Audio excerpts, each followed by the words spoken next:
Chapter 30. Louis. Louis had a red face and a mustache of many colors.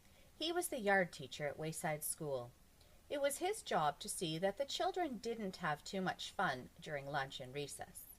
And if you haven't already guessed, he is the one who wrote this book. On June 10th, there was a blizzard. Louis was afraid that the children would have too much fun, so nobody was allowed outside. "Class," said Mrs. Jules, "after you finish your lunch today, come back up to the classroom. You are not allowed outside." The children all went to the lunchroom. Miss Mush had made tuna surprise. They all looked at it, then hurried back up the stairs. There was nothing to do. "Now, class," said Mrs. Jules, "I know that you are all bored, but I have a special surprise for you." "I hope it's better than the tuna surprise," said Mauricia. Mrs. Jules continued, "Louis is going to come up and entertain us. He will tell us a story. Now I want you all to be on your best behavior." When Louis walked in, all the children booed. "Are you going to tell us a story?" asked Bebe. "Yes," said Louis. "Well, it better be good," Bebe warned. "It better be better than the tuna surprise," said Butterfingers. "I thought the tuna surprise was good," said Louis. "You'd eat dirt if they put enough ketchup on it," said Mac. "Hey, everybody, be quiet," said Todd. "Let him tell the story." "Not too loud, Louis," said Sherry. "I'm trying to get some sleep." Louis sat in the middle of the room, and all the children gathered around. Louis began his story. "This is a story about a school very much like this one. But before we get started, there's something you ought to know so that you don't get confused. In this school, every classroom is on the same story." "Which one? The 18th?" asked Jenny. "No," said Louis. "They are all on the ground. The school is only one story high." "Huh, not much of a school," laughed Damien. Louis continued.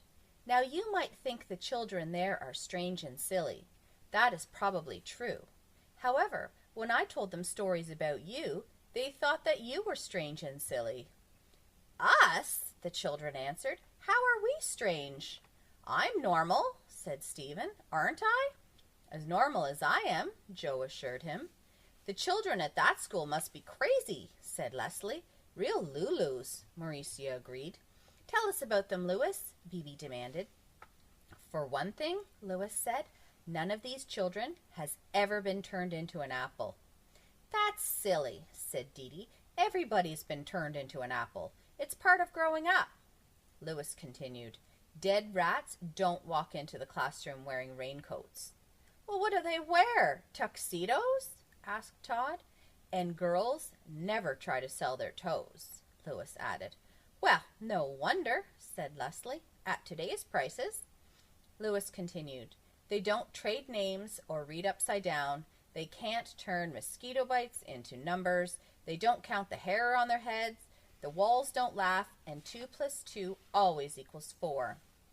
"How horrible," said Damien. "That's not the worst of it," said Louis. "They have never tasted Mauricia-flavored ice cream." A hush fell over the classroom. "Mrs. Jules, I'm scared," said Allison. "Is there really a school like that?" "Of course not," said Mrs. Jules. "Louis was just telling a story." "I thought it was a good story," said Leslie. "I didn't like it," said Kathy. "I liked it," said Rondi. "It was funny." Mrs. Jules said, "Louis, it was a very entertaining story, but we really don't go much for fairy tales here. I'm trying to teach my class the truth." "That's all right," said Louis. "I have to go down to room 29 now and tell them a story." He started out the door. "Class," said Mrs. Jules, "let's all thank Louis for his wonderful story." Everybody booed.